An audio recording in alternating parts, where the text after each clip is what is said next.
What's up, you guys? James Strickland here. Welcome to week 46 on my road to 700 pounds on bench press and week 4 on my Boss of Bosses 6 meet prep. This week is a deload week, well deserved and much needed, definitely. And actually couldn't have come at a better time. As you can see, I am in a different setting this week. I am in another hotel. The wife and I went to north of Dallas, Texas for an annual Texas PTA conference. As you can see, I am wearing one of my fashionable PTA shirts. This is actually from a rally day that we did back in February. Anyways, a lot of you guys know, or may not know, that I am very involved and active in my kids' education and school through various forms of volunteering, PTA being one of them. I do advocate for men to get involved in their child's life in education through either watchdogs or some sort of male involvement.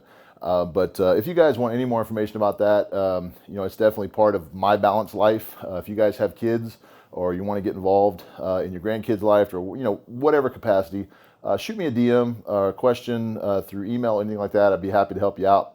But enough about that. I know you guys want to hear about training. So this week was a deload week. Definitely like to take a deload for myself about once every 4th week. And basically a deload is where I take the weights, back them down to about 75 or so percent, sometimes even less, depends on how I feel. I work very well with my coach, Josh Bryant, to figure out ahead of time when is the best time to schedule a deload based on how training's going, how heavy, how far out from the meet we are, things like that. But basically, the main sets are pretty much my main concern that are back down to about 75%. The accessory work, definitely the volume is cut out tremendously. Probably 75% of the volume is cut out, meaning I'm only left with about 25% of the volume. And that works well for me. That's not a standard across the board. You guys may need more or less of a rest. But the weights that I'm pushing on a weekly basis now, even though they're not maxes for me, it's definitely just a lot of weight. My body gets tired. Joints start hurting, things like that. So a deload is definitely something that I like to take. I've been doing the deload pretty much since I started training, even though I didn't call it a deload back in the beginning. I just called it a rest week. But instead of sitting around on the couch eating bonbons and getting fat, I am actively in the gym and going through typically the same regimen. Obviously, the weights are not heavy. I try to go in there as best as I can with a mental attitude of I'm going to get this done and I'm not going to be lackadaisy or lazy because you can get hurt with the weight. I mean, obviously, you'll see here in a minute the weights were definitely about 200 pounds less than I was dealing with last week, but we're still talking about 500 plus pounds. I don't care who you are, that can still hurt you. So you want to be smart on your deload weeks. You want to get your mind right. One other thing that I do as a strategy is if you guys take pre-workouts or anything like that, I know I do, and it's typically 4 times a week on my non-deload weeks. I develop kind of a tolerance for them, and it's kind of like anything, any stimulant, your body's going to do that. And instead of taking more and more and more to accommodate, if I just take my normal dose, which is normally 1 scoop of rage, animal rage, and 1 scoop of animal fury every workout 4 times a week, do that basically for 3 weeks, and then that deload week, I don't take any stimulants whatsoever. Try to limit, the sodas and the caffeine and the other stimulants outside of the gym type supplements, and it really does work. It gives me a chance to reset everything and go back into the gym the following week and feel really, really good. The stimulants start working again better. The pre-workouts definitely hit a little harder. So that's one strategy that I use on a deload week. But without further ado, let's go ahead and jump into the training recap. So day 1 this week, I actually opted to do squats and deadlifts. This was basically due to a little bit of a timing. Obviously, I needed to go out of town on Thursday, and so my normal squats deadlift day being on Wednesday and bench being on Monday kind of was a little bit off, and I felt like I needed a little more energy or a little more rest before my next bench day. So working up to my top set here with 500. This was 2 sets of 2. I only got 1 on video. Camera was a little messed up. First rep, I wanted to treat it as a speed rep. And second rep, you'll see here, I wanted to get a nice pause. So really the weight, ironically, obviously it is 200 pounds less than I did last week, but didn't really feel it at all. Now bench deloads I typically do feel, and you'll see that here in a minute. Another thing was sets of 1 with 500. And notice I'm doing a double overhand grip here. This is just preference. My grip is typically my weak spot at this moment on deadlifts. It's not strength. So I'm working on double overhand to really work on my grip strength. As you can see, I'm not having any problem whatsoever here with 500 pounds. I mean, it is 200 less than last week. A little extra hold there. And I decided to go over under on this one, which is my competition grip, and just hold it as long as I possibly could. This definitely trains the grip, and there's no reason to not train grip to the max, if you will, on, well, that's figure of speech, obviously, on deload week. So I went ahead and opted to just train the heck out of grip today. I didn't get a lot of grip work in last week. I did show you guys on the last part of the squat and deadlift day 2 last week. If you go back to week 46, I showed you where the calluses, where the chalk is basically wearing off. And so that is definitely where I'm going to be working here. Showed you what fingers I'm using. My ring finger and my pinkies are the weak link in my grip. So as the bar starts slipping out of my hand, it's not slipping from my index or my middle finger or my thumb, obviously. Those are the strong fingers. It's the weak link of the pinky and the ring finger. Not that it's detrimental, but if we start pushing 800 pounds, 850 in a meet, I definitely do not want to lose that lift in a competition based on a weak grip. Now, a strong grip for 700 pounds doesn't necessarily mean a strong grip for 750 or 800. So this is proactive measures to ensure success at the meet. So if you guys are competing out there, definitely think along these lines, and you won't be disappointed. Prepare for the unexpected. I've never had a problem with grip. I don't want to have a problem with grip. So work on your weakest link all the time, and it will become your strength. Last thing, well, actually not the last thing. One of the last things for the day, suitcase deadlifts. Very, very light, 135 pounds, but it does work the grip.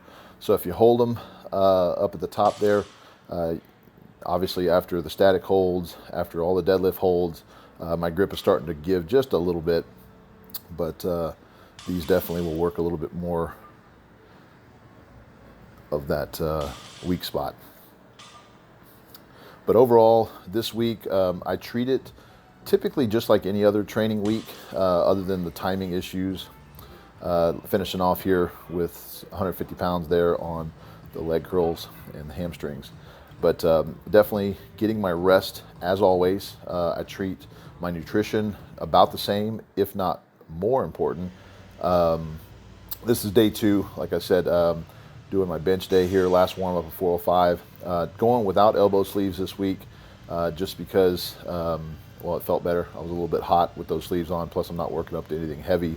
The joints feel great, so I'm opting out this week to do elbow sleeves. Not that it gives me a lot of help at all, as you guys have probably seen in the past.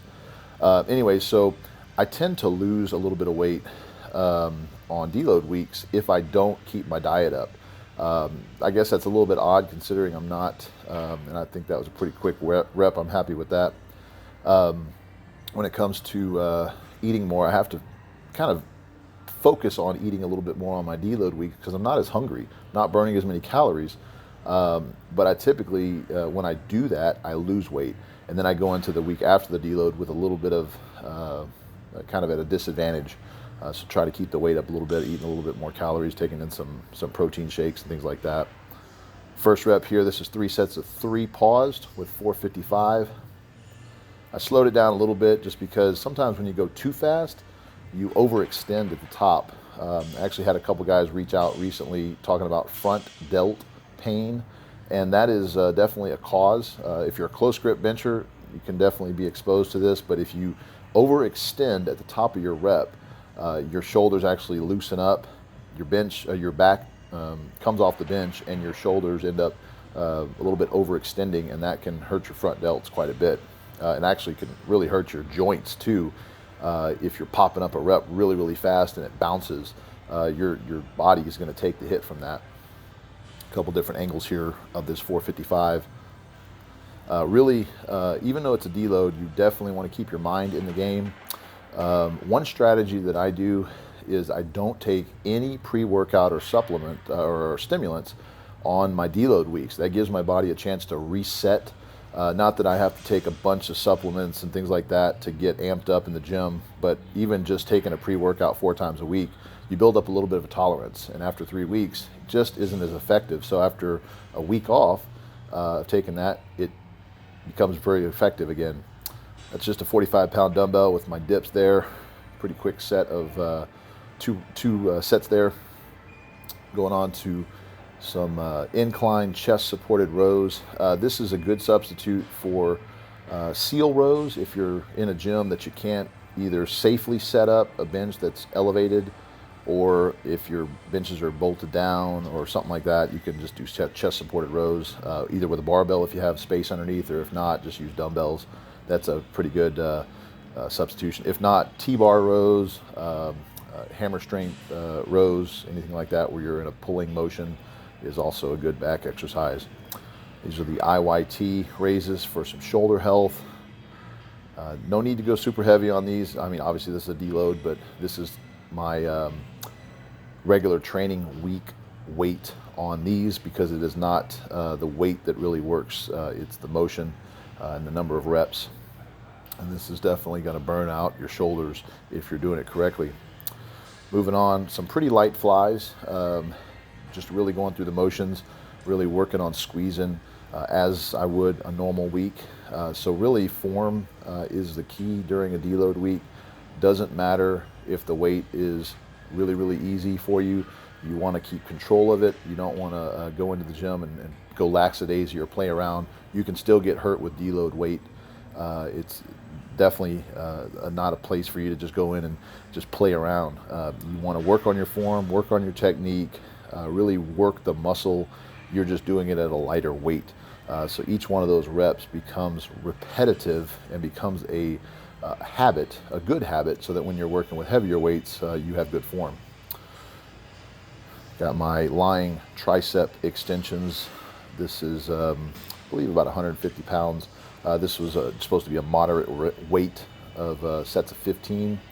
Really did feel a good stretch in the triceps here, but nothing overwhelming.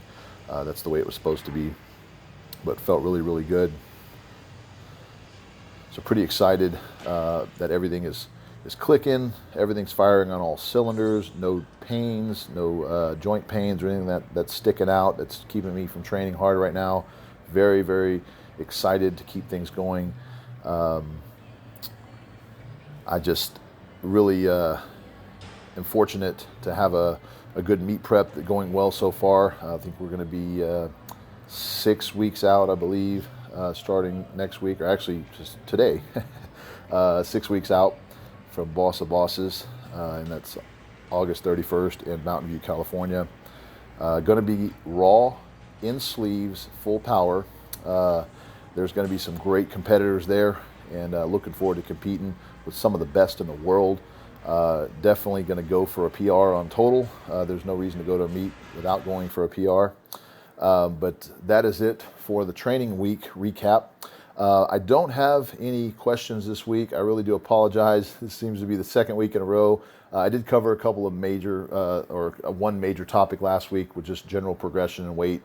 But I promise I will get back to those. I didn't submit. I'd normally do like an Instagram story for questions of the week and kind of compile that. But obviously with a deload, my mind has been on relaxing, taking care of things outside of the gym, family things, obviously PTA and being involved in my child's education, my children's education, 2 in school right now and 1 almost in school, my 4-year-old. I do spend a lot of time with outside the gym activities, as I would urge you guys to be to have a more balanced life. It's not always about the gym, and when I do go to the gym, obviously it's go time. There's no reason why you can't be 100% in the gym and 100% outside the gym as well. But I'm going to wrap this video up pretty short this week. I really, really, really appreciate each and every one of you guys. I think we're up at like 90, 100 or something subscribers, so it's growing every single day. I really do appreciate you guys wanting to know about what's going on, following on my journey, asking your questions, making your comments and things like that, and staying in the loop with everything that's going on.